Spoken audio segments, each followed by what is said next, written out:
안녕하세요. 몽샘 책방입니다. 몽샘 책방은 책의 방이라는 뜻이고요. 책을 파는 방은 아닙니다. 서점은 아니고요. 책의 방, 그런 책방입니다. 기회가 되면 초대하겠습니다. 저는 최근에 정승민 선생님이 쓴 우리 시대 고전읽기라는 책을 읽었는데요. 여기 79권의 책이 들어있어요. 그 중에서 소포클레스가 쓴 오이디푸스 왕, 오이디푸스에 대해서 많이 들어보셨고 알고 계신 분도 많으시겠죠.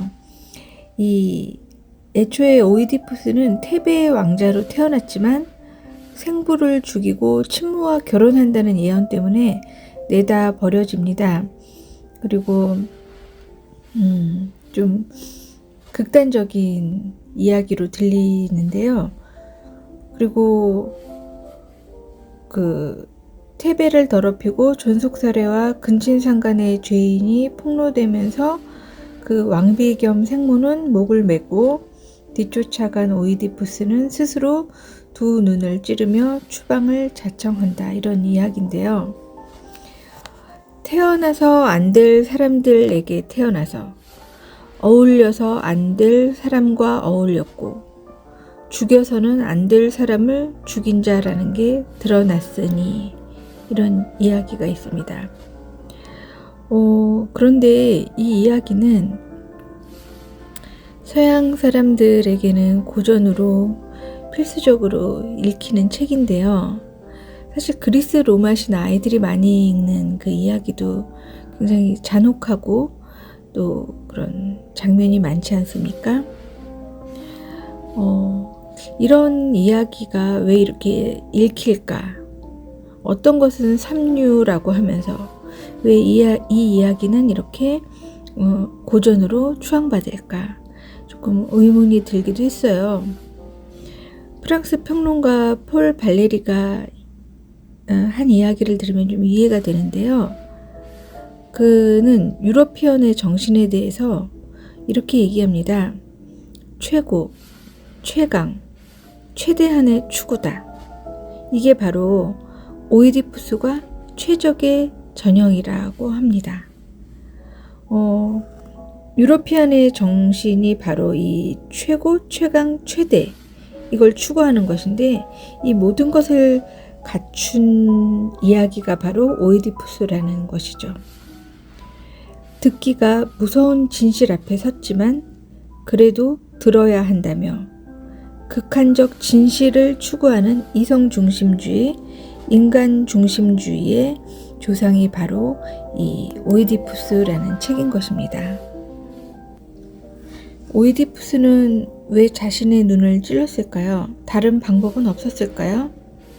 물론 얼마든지 피할 수 있었지만 자발적으로 수락했기 때문에 그가 영웅인 것입니다. 피범벅이 된 얼굴로 떠나가는 오이디푸스는 굴하지 않는 인간의 위대함을 드러내는 증거다. 이렇게 생각하는 거죠. 즉 편안한 거짓의 세계 대신 고통스러운 진실로 향하는 오이디푸스의 등 뒤로 누구든 삶의 끝에 이르기 전에는 삶의 고통에서 벗어나기 전에는 사람으로 태어난 자신을 행복하다고 믿지 말라는 코러스가 울려 퍼집니다. 고난과 시련을 통해 지혜에 도달한다는 비극의 메시지는 가진 자에게 겸손을 가르치고 없는 자에게 절망을 금지합니다. 자기가 자기의 눈을 찌른다는 거, 죽음으로 목매다는 것도 아니고 그렇게 고통스러운 진실을 마주한다는 거, 그것이 바로 이 진정한 삶의 유러피안이 추구하는 진정한 삶이라는 그런 이야기라서 이것이 그렇게 고전으로 남아 있습니다. 여기 폴 발레리가 한 이야기가 나와 있는데요. 폴 발레리의 정신의 위기라는 책이 있습니다. 제가 사실 진짜 소개하고 싶은 책은 이 책인데요. La crise de l'esprit입니다. 이 책에 첫 번째 편지라고 이렇게 소제목이 붙어 있어요. Première lettre. 우리들 문명은 이제 우리가 죽을 운명에 처해 있다는 것을 안다. Nous autres, civilisations, nous savons maintenant que nous sommes mortels. 폴 발레리가 1871년에 태어나서 1945년에 죽은 사람이니까 아마 전쟁의 참혹함에 대해서 누구보다 끔찍하게 여겼을 것입니다. 그래서 정신의 위기라는 말을 썼을 것이고요. 인간의 문명이라는 것이 개인의 살만큼 취약하다는 것을 말하고 있습니다. 특히 이 사례를 하나 들어보면요. 독일 국민들의 위대한 미덕은 나태가 만들어낸 악덕보다 더 많은 악을 만들어냈다. 바로 우리 눈으로 우리는 양심적인 노동, 견실한 학식, 진지한 규율과 실천이 끔찍한 목적에 맞추어 변용되는 것을 보았다. 이처럼 많은 공포는 그와 같은 미덕이 없이는 불가능했을 것이다. 의문의 여지 없이 그처럼 많은 사람들, 그처럼 많은 재산, 그처럼 많은 도시를 그처럼 짧은 시간 내에 파괴하려면 그에 상응하는 과학이 필요할 것이다.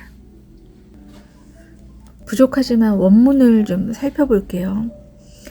Les grands vertus du peuple allemand ont engendré plus de maux que l'humanité jamais n'a créé de vices. Nous avons vu de nos yeux le travail consciencieux, l'instruction la plus solide, la discipline et l'application la plus sérieuse, adaptée à d'épouvantables desseins. Tant d'horreur n'aurait pas été possible sans tant de vertu. Il a fallu sans doute beaucoup de science pour tuer tant d'hommes, d'espère, tant de bien, anéantir tant de villes en si peu de temps. Mais il a fallu non moins de qualité morale, savoir et devoir. Vous êtes donc suspect. 독일인들은 누구보다 규칙을 잘 지키고 양심적인 노동을 하고 학식을 갖추고 그런 사람인데 그러한 그 미덕이 어떤 유대인 대학살이라는 어떤 끔찍한 목적에 맞추어 변용되는 것을 유럽인들은 직접 목격하고 의식이라는 것이 이럴 수도 있다. 이것을 느끼게 한 것입니다. 그래서 그 시기에 가장 많은 책들이 읽히고 가장 많은 사람들이 절실하게 기도를 한 시기였다고 합니다.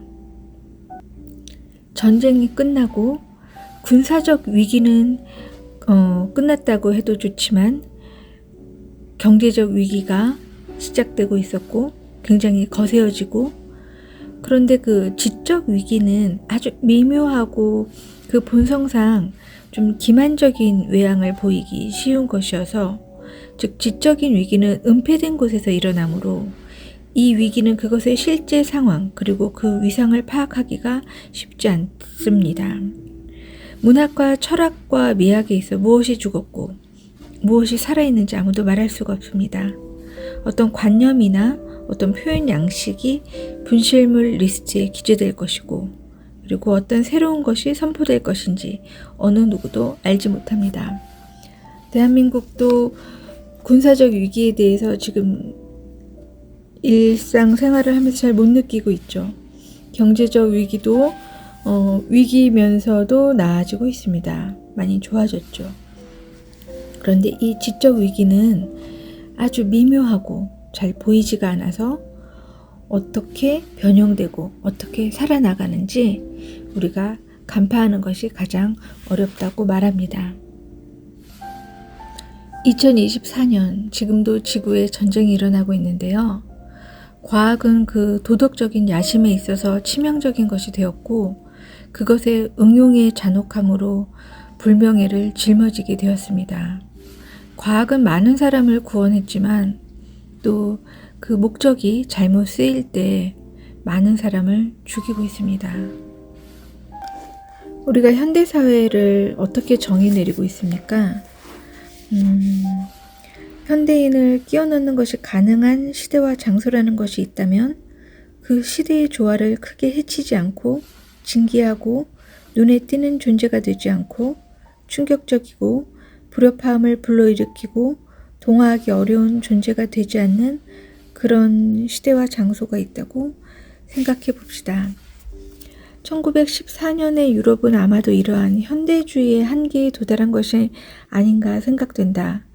각각의 정신은 모든 의견들이 교차하는 지점이 되어버렸고 모든 사상가는 국제적인 사고들의 전시장이 되어버렸다. 거기에는 정신이 만들어낸 작품들이 있는데 그 작품들에서는 대조와 상반되는 충동들이 빚어내는 풍부함이 그 시대의 전성기에 있어 마치 빛에 미친 듯한 전시와 같은 것이 되어버린다. 눈은 갈수록 불타버리고 나중엔 피곤해진다. 원문을 한번 읽어볼게요. L'Europe de 1914 était peut-être arrivée à la limite de ce modernisme. Chaque cerveau dans certains rangs était un cadre pour toutes les races de l'opinion. Tout penseur, une exposition universelle de pensée. Il y avait des jours de l'esprit dont la richesse en contraste et en impulsion contradictoire faisait penser aux effets d'éclairage insensé des capitales de ce temps-là, les jubrils et s'ennuis. 유튜브도 없던 시절인데 이미 이 시절도 수많은 사상이 나타나고 또 그 사상들이 마치 전시장이 된 것처럼 많은 이야기들이 나타나는 시기입니다. 지금은 더 쉽고 더 빠르게 더 많은 이야기가 유튜브를 통해서 나오고 있는데요. 이 시기도 폭발적인 시기입니다. 이 책에 아직 핵심으로 전 들어가지 않았는데요. 사실 여기서 이 프미엘 레트르 첫 번째 편지에서 제가 좀 관심 있게 봤던 부분은 평화는 창조적인 경쟁 관계와 생산의 전투의 시대이다. 이런 이야기입니다. 그리고 세계는 삶의 혜택에 죽음의 장점을 결합시키려고 한다. Le monde cherche à unir au bienfait de la vie les avantages de la mort. 이 두 번째 편지를 보면 평화와 전쟁이라는 이야기가 나오는데요. 우리는 전쟁이 싫고 평화를 원한다 이런 이야기를 하잖아요. 한번 볼게요. 평화는 사랑과 창조의 행위가 자신의 길을 가도록 하는 일종의 전쟁이라고 했다. 보세요. 그러므로 제대로 된 전쟁보다 더 복잡하고 애매한 것인데 그건 마치 삶이 죽음보다 더 애매하고 심오한 것과 같다. 이 전쟁이 복잡하고 좀 선호되지 않는 것이라고 하는 것이 아니라 평화의 상태가 만만하지 않다는 거예요. 그러니까 이 평화는 일종의 전쟁이라는 거예요. 우리가 알고 있는 그 평화는 조용하고 고요하고 이런 것이 아니라 보이지 않는 전쟁이 일어나고 있는 것이라는 거죠. 조금 더 부연 설명을 해볼게요. 평화의 기원과 그 초기 단계는 평화 그 자체보다 애매한 것으로 그건 마치 생명의 수태와 기원이 일단 만들어지고 환경에 적응한 후의 육체의 기능보다 더 신비스러운 것과 같다. 평화를 지키기 위한 그 노력은요, 전쟁보다 더 거세고 힘이 든다는 것입니다. 또 그 유럽에서 이 폴 발레리는 이 모든 전쟁의 원인을 기이하게 발견해 두고 있습니다. 순수한 탐구나 호기심으로 생각해냈던 것들이, 연구하고 획득했던 지식들이, 그 지식에 물질적 보상이 생기면 그 지식이 상품이 되고, 그리고 타인의 욕망의 대상이 된다는 것입니다. 처음엔 순수하게 시작했더라도 그 과학이 힘의 수단, 물질적 지배의 도구가 되고, 또 부의 자극제가 되고, 또 자본 활용의 도구가 되고, 문학과 예술적인 활동도 하나의 상품이 되면 또 누군가가 갖고 싶어하는 욕망의 대상이 될 수도 있는 것입니다. 그 탐구를 했던 초기에 그들은 그것을 원했던 것은 아닌데, 시간이 지나면서 타인들에 의해서 그 가치에 물질적인 보상이 따르면 사람들은 그것을 갖고 싶어하는 욕망의 대상이 되는 것이죠. 폴 발레리의 1924년 유러피안에 대한 기록이 있습니다. Not all European이라는 건데요. 여기 처음 부분을 잠시 읽어보면, 폭풍우가 지나갔다. 그러나 우리는 폭풍 전야와 같은 불안과 초조감에 사로잡혀 있다. 인간에 관련된 거의 모든 일들이 무섭게 불안정한 상태이다. 소멸된 것을 바라보며 우리 자신이 파괴된 것들에 의해 거의 파괴되었음을 깨닫는다. L'orage vient de finir. Cependant, nous sommes inquiets, anxieux, comme si l'orage allait éclater. Presque toutes les choses humaines demeurent dans une telle incertitude. Nous considérons ce qui a disparu, nous sommes presque détruits par ce qui est détruit. 유럽 사람들은 성인이 되는 시기에 엄청난 가공할 사건을 겪었고, 불행한 세대인데, 이 사건의 영향이 일생에 걸쳐 영향을 미칠 것이다 라고 생각합니다. 곤궁, 주저, 불안, 이런 것들이 정신이 또한 상처를 입었기 때문에, 그래서 이 정신이 무엇인가? 전쟁으로 파괴된 건물은 다시 짓고, 또 무너진 것들은 다시 일으켜 세우고 재건하고, 그런데 그 안에서 우리의 정신이 육체를 따라가서 전쟁이 끝나면 정신이 금방 회복되는 것인가? 이거에 대해서 문제를 제기합니다. 이 폴 발레리는 정신이란 대체 무엇인가? 어떤 점에서 정신은 이 세계의 현상에 의해 영향을 받고 고통을 겪으며 힘을 잃고 상처받았는가? 정신이란 것에 관련된 이 동정해야 할 상황, 정신적인 사람들의 이 고뇌는 어디에서 오는 것인가? 지금 우리가 말해야 하는 것은 바로 거기에 대해서이다. 전쟁이 끝났지만 정신은 회복할 힘을 가지고 있는가에 대해서 의문을 제기하는 것이죠. D'où vient cette grande pitié des choses de l'esprit, cette détresse, cette angoisse de l'homme, de l'esprit. 인간의 정신을 얘기하려면 인간이 부단히 필연적으로 존재하지 않는 것을 염두에 두고 존재하는 것과 대립하는 존재라는 것입니다. 이것은 굉장히 중요한 말인데요. 서구인과 동양인의 어떤 차이이기도 해요.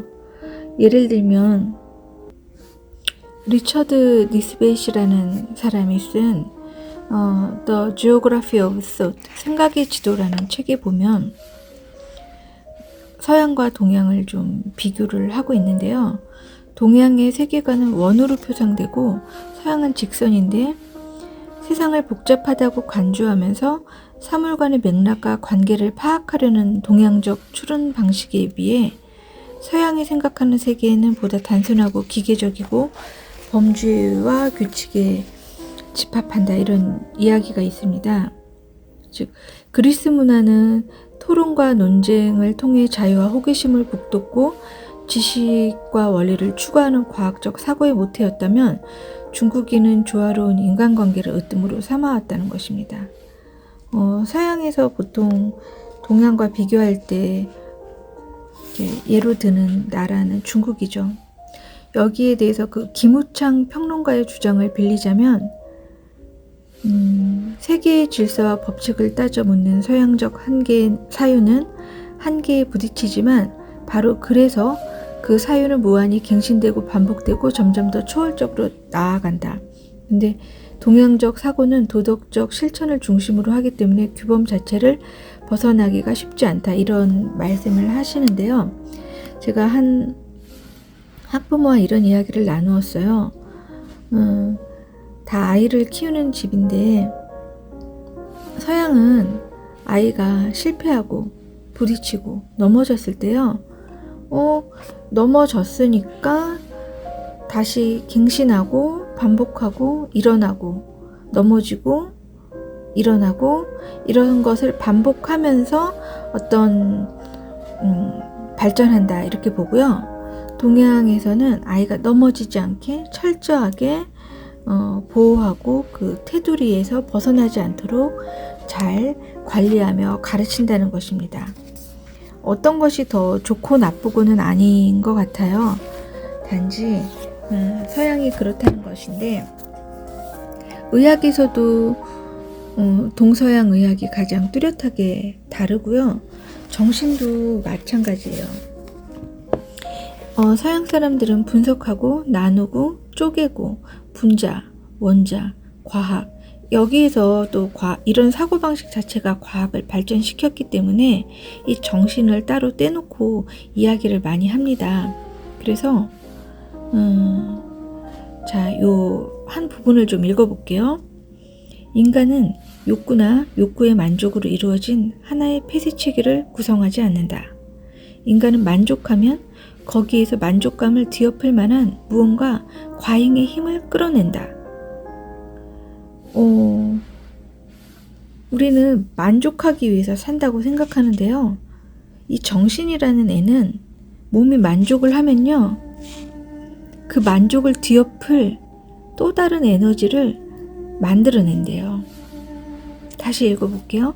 몸과 몸의 욕구가 충족되자마자 안의 깊은 곳에서 뭔가가 작동하기 시작해 인간을 은밀하게 초조하게 만들고 괴롭히고 명령하고 내몰고 움직인다.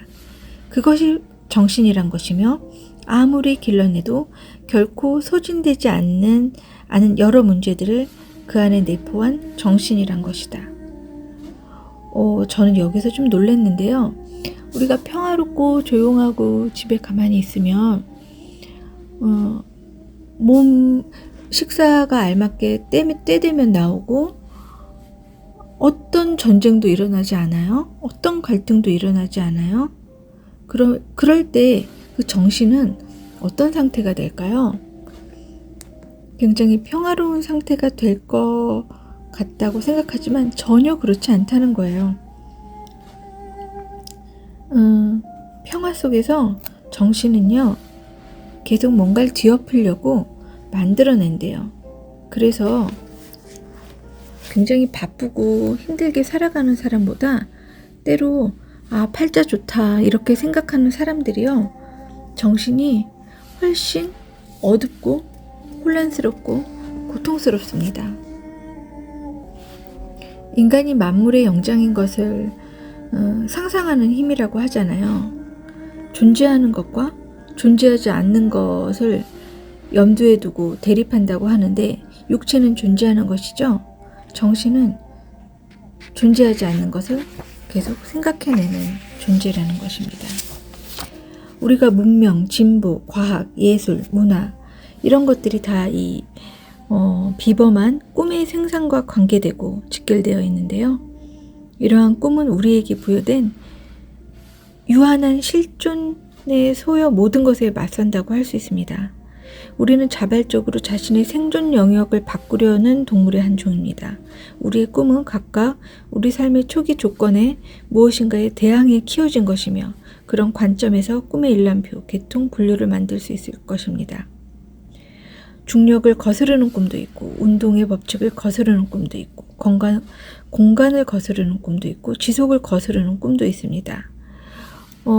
우리는 최강에 끊임없이 도전을 하는데 빨리 달리고 싶고 높이 뛰고 싶고 날고 싶고 꿈을 가져야 된다고 말하죠. 그 꿈은 모두 유한한 육체에 항거하는 것입니다. 이 정신이라는 애는요, 육체는 자연스럽게 늙고 병들고 살아가는데 병들고 싶어 하지 않고 죽고 싶어 하지 않고 그런 육체에 항거하는 조작을 하는 그런 요소라는 것입니다.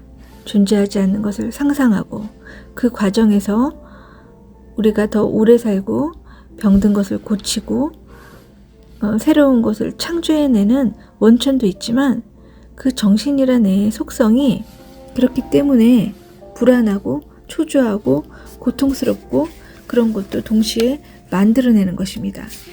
창작의 고통이란 말 들어보셨죠? 어린아이가 또는 부모들이 또는 인간관계에서 저 사는 왜 저래, 미쳤나봐, 이상해. 그것은요, 정신이라는 것 자체가 창조의 속성을 가지고 있는 것과 동시에 고통의 속성도 같이 가지고 있습니다. 왜 그러느냐? 왜 정신은 행복하지만 않고 고통을 함께 가지고 있느냐? 행복이라는 애가 불행을 동반하기 때문이고 불행 안에서 행복이 돋보이기 때문이고 고통에서 창의적인 것이 나오기 때문입니다. 인류는 일종의 사실 괴물이다. 기억의 양이 엄청나고 축적도 방대하다. 엄청난 야심은 지식과 부에 대한 끝없는 탐욕을 낳았다. 유럽인의 마음속에는 모종의 자존심, 희망, 그리고 언제라도 고개를 들 수 있는 회한의 마음이 있다. 그는 빛나는 추억과 과대한 희망 사이에서 살고 있다. 이렇게 이야기하고 있습니다. 또한 유럽인을 이 폴 발레리는 3가지 영향을 받은 사람이라고 규정짓고 있는데요. 유럽인이란 무엇인가? 유럽은 뭐 얼굴이 하얀 사람입니까? 얼굴이 하얗지 않은 사람도 많아요. 이 땅에 살고 있는 사람입니까? 유럽과 그럼 아시아와 러시아를 구분짓는 그 경계는 어떻게 만들어졌을까요? 즉 유럽인이라는 그 규정을 무엇으로 만들었는지 이 사람은 이제 3가지를 제시하는데요. 첫 번째는 로마의 영향을 받았다. 그리고 그 로마가 조직화되고 안정된 권력의 영원한 유럽인들의 모델인 것입니다. 그래서 자신의 문화의 뿌리가 로마에 있다. 이렇게 여기면 유럽인이라는 것입니다. 그 다음에는 기독교입니다. 기독교인이 이주하기 전까지 기독교화 되지 않았던 신세계를 제외하고 또 그 영토의 대부분에서 로마법이나 카이사르 제국의 영향을 받지 않은 러시아를 제외하고는요. 기독교가 전파된 범위가 정확히 로마 제국의 판도와 일치하는 것입니다. 그래서 이 2개의 지배에는 모종의 유사성이 있습니다. 로마가 어제까지의 적에게 로마 제국 시민의 자격을 부여한 것처럼 기독교는 세례를 통해 기독교도라는 새로운 존엄을 수여한 방식으로 기독교인을 포섭했죠. 로마의 지배가 정치적 인간만을 파악하고 사람들을 외적 습관의 측면에만 다룬 것에 비해 기독교는 점차 의식의 깊은 곳을 사정권에 두고 수중에 넣기 시작합니다. 그 다음에 이제 세 번째는 예술과 문학의 청결함, 순수함, 품격의 차별성을 가지고 있는데 이것이 바로 그리스의 덕이라고 생각합니다. 유럽인들은 그리스의 예술, 문학 이런 것들이 품격을 가지고 있고 얼마나 그것이 중요한지 그것을 끊임없이 탐구하고 발전하고 그래서 여기 잠깐 보면요. 인간은 자신의 몸과 정신을 발전시켜야 한다. 정신에 대해서도 스스로의 판단을 면밀히 비판하고 분석함으로써 그리고 정신의 기능들을 합리적으로 구분하고 여러 가지 형태를 조절함으로써 그 지나침, 몽상, 막연하고 단순한 상상에 빠지는 것을 경계하게 될 것이다. 그리고 이러한 규율 덕에 과학이 탄생했다. 이렇게 생각합니다. 그러니까 문학이나 예술을 추구하는 그 호기심, 탐구, 여기서 몽상에 빠지는 것을 경계하는 규율을 가졌기에 과학이 탄생했고 그리고 그리스의 기하학이야말로 완벽을 지향하는 모든 지식의 불멸의 모델이었다. 이렇게 유럽인들이 생각하고 있습니다. 그래서 마지막에 보면 유럽 정신이 지배하는 곳에는 반드시 최대한의 욕구, 최대한의 작업, 최대한의 자본, 최대한의 능률, 최대한의 야심, 최대한의 세력, 최대한의 외적 자연의 변형, 최대한의 관계 및 교환이 출현한다. 이 최대한의 집합이 유럽 혹은 유럽의 이미지다. 한편 이러한 것이 형성되는 조건, 이러한 놀라운 불평등이 발생하는 조건은 분명히 개인의 자질, 유럽적 인간의 평균적 자질과 관련되어 있다. 유럽인이란 것이 인종이나 언어나 관습에 의해서가 아니라 여러 가지 욕망, 의지의 강인함 등에 의해 정의된다는 점을 주목해야 할 것이다. 이거는 물론 이 사람의 생각이에요. 인종이나 언어, 관습으로 이 사람이 유럽인이다, 아니다 이렇게 정의하는 것이 아니라 욕망이나 의지나 강인함에 정의된다고 하는데요. 한국인도 욕망이나 의지의 강인함에 못지않지만 한국인만의 특유의 특성이 있죠. 우리 문화의 원료의 뿌리는 그리스 로마가 아니라 한반도 또는 중국에서 문화의 영향을 받았고 또 근대화는 또 미국의 영향을 받았고 이렇게 우리가 어떤 인간인지에 대해서 한번 잘 생각해 보는 것도 중요할 것 같고 또한 한국인의 정신, 그 뿌리는 어떤 맥락으로 이어졌는지 시대가 바뀌면서 정리하는 것도 필요할 것 같습니다. 감사합니다.